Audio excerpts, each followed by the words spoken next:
Hi hello ನಮಸ್ಕಾರ welcome back to Coorg life. ಇವತ್ತು ಒಂದು ಇನ್ಸ್ಟಂಟ್ ಬ್ರೇಕ್ಫಾಸ್ಟ್ ರೆಸಿಪಿ ಮಾಡ್ತಾ ಇದ್ದೀನಿ. ಸೋಯಾ ಚಂಕ್ಸ್ ಯೂಸ್ ಮಾಡಿ ದಿಢೀರ್ ಅಂತ 5ರಿಂದ 10 ನಿಮಿಷದಲ್ಲಿ ಮಾಡ್ಕೊಳ್ಬೋದು. ಇದನ್ನು ನಾವು ಮಕ್ಕಳಿಗೆ ಲಂಚ್ ಬಾಕ್ಸ್ಗೆ, ಬ್ಯಾಚುಲರ್ಸಿಗೆ, ಡಯಟ್ ಮಾಡೋರು ಹಾಗೆ ಪ್ರತಿಯೊಬ್ಬರು ಸಹ ತುಂಬಾ ಇಷ್ಟಪಟ್ಟು ತಿನ್ನುವಂಥ ರುಚಿಯಾದ ಹೆಲ್ದಿ ಬ್ರೇಕ್ಫಾಸ್ಟ್. ಇದನ್ನು ಮಾಡೋದು ಹೇಗೆ ಅಂತ ನೋಡೋಣ ಬನ್ನಿ. ಇಲ್ಲಿ ನಾನು 100 ಗ್ರಾಮ್ನಷ್ಟು ಸೋಯಾ ಚಂಕ್ಸನ್ನು ಅರ್ಧ ಗಂಟೆಗಳ ಕಾಲ ನೆನೆಸಿ ತಗೊಂಡಿದ್ದೀನಿ.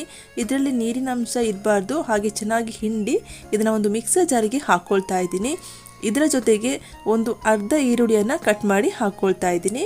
ಹಾಗೆ ಖಾರಕ್ಕೆ ನಾನು 2 ಒಣಮೆಣಸನ್ನು ಹಾಕ್ಕೊಂಡಿದ್ದೀನಿ. ನೀವಿಲ್ಲಿ ಹಸಿಮೆಣಸನ್ನು ಬೇಕಿದ್ರೆ ಹಾಕ್ಕೊಳ್ಬೋದು. ಈ ರೀತಿಯಾಗಿ ತರಿಯಾಗಿ ಗ್ರೈಂಡ್ ಆಗಿದೆ ನೋಡಿ.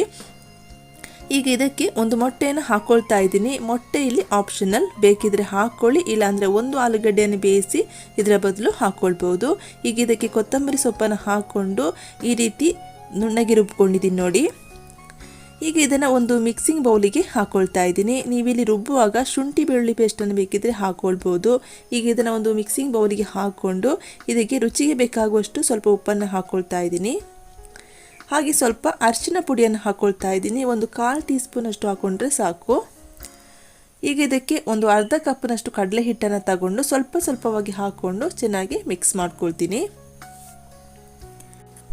ಸೋಯಾ ಚಂಕ್ಸ್ ಯೂಸ್ ಮಾಡಿ ಹಲವಾರು ರೀತಿಯ ರೆಸಿಪಿಗಳನ್ನ ಮಾಡ್ಕೊಳ್ಬೋದು. ಈ ರೀತಿಯ ಬ್ರೇಕ್ಫಾಸ್ಟ್ ರೆಸಿಪಿ ಯಾರೆಲ್ಲ ಮಾಡಿಲ್ಲ ಖಂಡಿತ ಒಂದ್ಸಲ ಟ್ರೈ ಮಾಡಿ. ಇಲ್ಲಿ ನೋಡಿ ಎಲ್ಲ ಕಡಲೆ ಹಿಟ್ಟನ್ನು ಈ ರೀತಿ ಚೆನ್ನಾಗಿ ಮಿಕ್ಸ್ ಮಾಡ್ಕೊಳ್ತಾ ಇದ್ದೀನಿ. ಮಿಶ್ರಣ ರೆಡಿಯಾಗಿದೆ. ಇನ್ನೊಂದು ಕಡೆ ಬಾಣಲೆ ಬಿಸಿ ಆದಮೇಲೆ ಎಣ್ಣೆಯನ್ನು ಹಾಕ್ಕೊಳ್ತಾ ಇದ್ದೀನಿ. ನಾನಿಲ್ಲಿ 1ರಿಂದ 2 ಟೀ ಸ್ಪೂನ್ ಅಷ್ಟು ಮಾತ್ರ ಎಣ್ಣೆಯನ್ನು ಹಾಕ್ಕೊಳ್ತಾ ಇದ್ದೀನಿ. ಎಣ್ಣೆ ಜಾಸ್ತಿ ಬೇಕು ಅಂತೇನಿಲ್ಲ. ಇಲ್ಲೇ ಎಣ್ಣೆ ಕಾದಿದೆ ನೋಡಿ.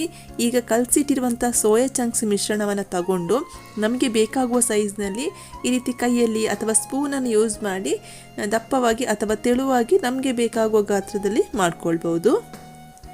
ಇದನ್ನು ನಾನೀಗ ಮುಚ್ಚಳವನ್ನು ಮುಚ್ಚಿ ಮೀಡಿಯಂ ಫ್ಲೇಮ್ನಲ್ಲಿ ಬೇಯೋದಕ್ಕೆ ಬಿಡ್ತೀನಿ. 2 ಕಡೆ ಕಲರ್ ಚೇಂಜ್ ಆಗಿ ನೋಡೋದಕ್ಕೆ ಆಮ್ಲೆಟ್ ರೀತಿ ಕಲರ್ ಚೇಂಜ್ ಆಗುತ್ತೆ ನೋಡಿ, ಅಲ್ಲಿವರೆಗೆ ಬೇಯಿಸ್ಕೊಳ್ತೀನಿ.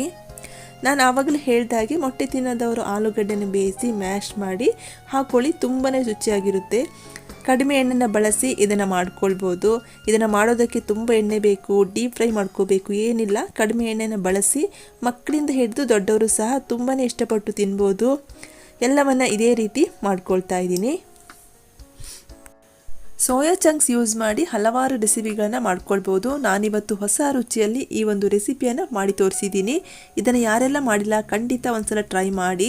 ಮಕ್ಕಳಂತೂ ಪದೇ ಇಷ್ಟಪಟ್ಟು ತಿನ್ನುವಂಥ ಹೆಲ್ದಿ ರೆಸಿಪಿ ಅಂತಲೇ ಹೇಳ್ಬೋದು. ಹಾಗೆ ಇದನ್ನು ನಾವು ಈವ್ನಿಂಗ್ ಸ್ನ್ಯಾಕ್ಸ್ ರೀತಿ ಸಹ ತಿನ್ಬೋದು. ಇವತ್ತಿನ ಈ ರೆಸಿಪಿ ಇಷ್ಟ ಆದರೆ ಒಂದು ಲೈಕ್ ಮಾಡಿ, ಶೇರ್ ಮಾಡಿ, ಹಾಗೆ ಸಬ್ಸ್ಕ್ರೈಬ್ ಆಗದೆ ವಿಡಿಯೋ ನೋಡ್ತಾ ಇದ್ದರೆ ಸಬ್ಸ್ಕ್ರೈಬ್ ಆಗಿ. ನಾಳೆ ಮತ್ತೊಂದು ಹೊಸ ರುಚಿಯೊಂದಿಗೆ ಮತ್ತೆ ಬರ್ತೀನಿ. ವಿಡಿಯೋ ನೋಡಿದ್ದಕ್ಕಾಗಿ ಎಲ್ಲರಿಗೂ ಧನ್ಯವಾದ. Thank you for watching. Thank you.